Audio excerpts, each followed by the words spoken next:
Now, just a fast 3 minutes review. Meditation contains concentration and contemplation. And for concentration, we use the object, the breath as the object. Contemplation, we practice by the 4 introspections of the mind. Okay, contemplation of body, of feeling, of mind impressions.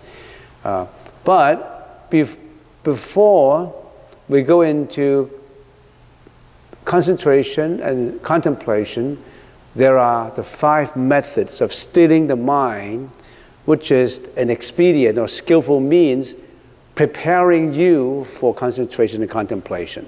So even before that, before this, we should have a preparation for these. And one of these preparations, the 5 methods of calming the mind. This is before a preparation for satipatthana, for introspection and for concentration. And we have started talking about contemplating the breath.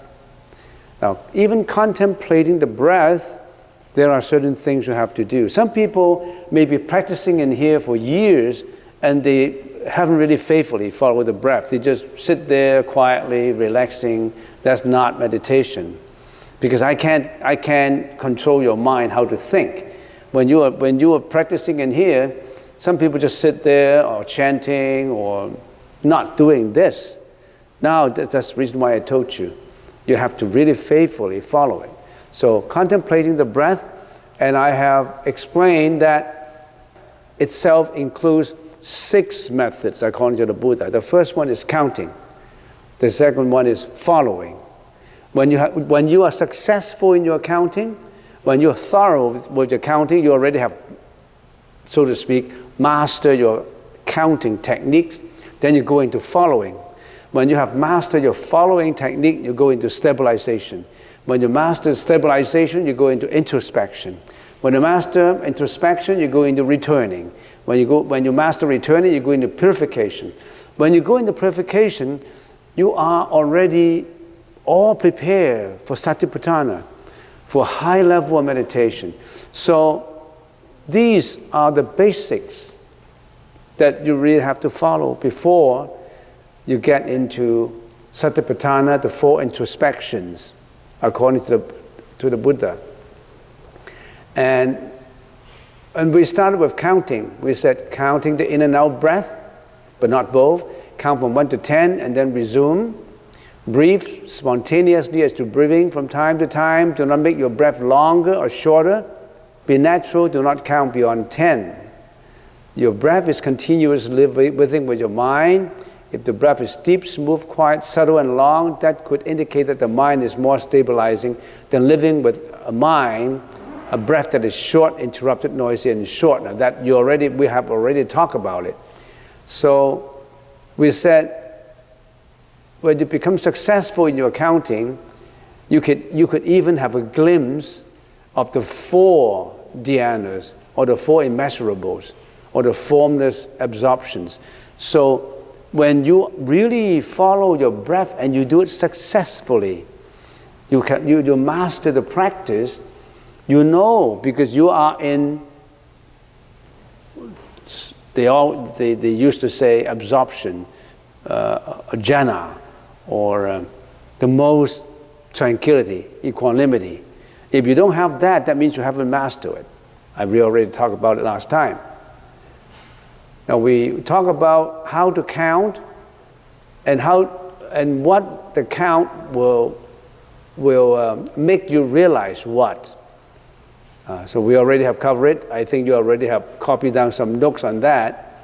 And today, I only have 10 minutes left, so I don't know what I should be talking about, but I would be talking about this that I haven't talked about last time. The quality of the breath when you are counting during meditation, you may possess any of the 4 characteristics. So in other words, you can examine yourself.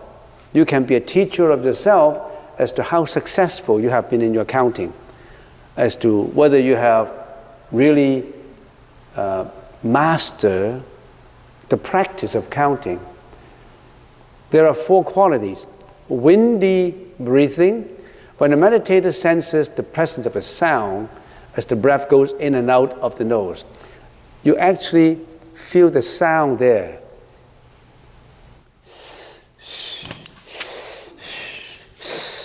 The sound. If you feel the sound, there's one quality. You can feel the sound of the breath. There's one characteristic. The second characteristic is uneven breathing. When the meditator breathing is uneven, not smooth, and obstructed, as if having nasal congestion when one has a flu. So in other words, your breath is interrupted. Your breath is not smooth. Your breath is not even. That's uneven breathing. That's another characteristic in your breath. The third, ordinary breathing. Even though the meditator's breathing makes no sound, even and unobstructed, it is still not subtle. That's the ordinary breathing that we have. Ordinary people breathe, you don't know that you have a sound. But you do have a sound, because if you put 2 fingers into your eardrums and listened, you may hear the sound of your breath. Or if you really put your attention to it, the sound is there. You may think there is no sound, but actually there is a sound there. That means you may not be ordinarily breathing because you realize the sound. It may be interrupted. I know some people told me that their breath is interrupted. In other words, they feel as if they don't have enough breath. When they breathe in, it's interrupted. They have to make it longer, but they can't. So the breath is not smooth. Subtle breathing, no sound, no obstructions. The exhalation and inhalation are of extended duration, such that they are as if still there and yet not there. You feel that your breath, oh, my breath is there, but it's not there. I can't feel it. It's so subtle, so fine, so long, so deep, that I cannot feel my breath. Even if I close my eardrums, even if I really feel it, I don't feel my breath. That's good. That is a subtle breathing. That is subtle breathing. Now, if that happens, the mind becomes peaceful, stabilizing, and you're feeling content. You feel that everything is so peaceful, everything is so tranquil. Do you have that feeling when you're doing subtle breathing? When you have subtle breathing, then this technique, which is the number 1, there are 6 more, which follow one after the other.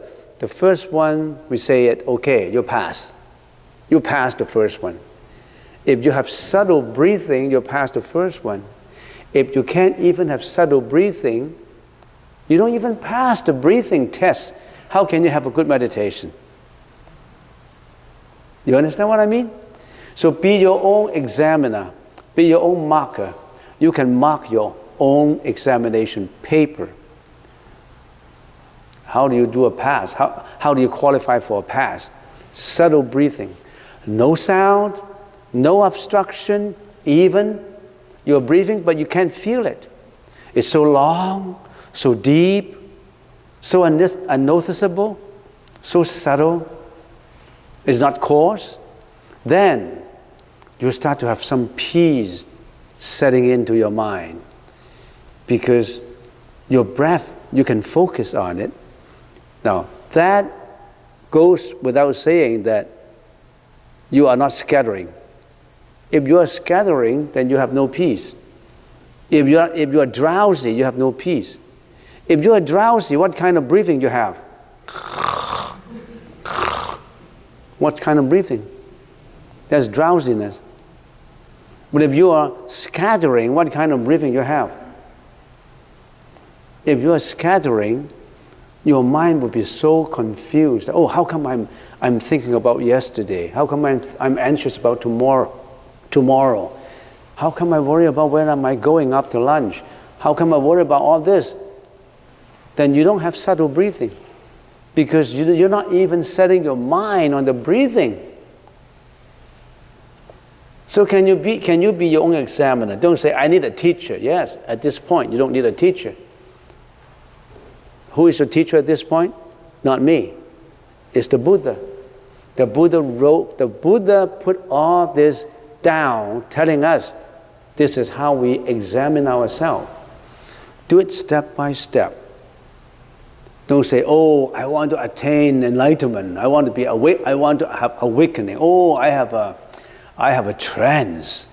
I couldn't see my own body. You can't even do your own counting. There's so many meditation techniques out. We are following the Buddha's technique. There's so many techniques out that they slightly modify the Buddha's meditation technique and call it their own. There's so many meditation techniques that they modify 40% and call it meditation. But we are following the Buddha's way according to Satipatthana, Anapanasati, Mahasatipatthana Sutra. So this is counting.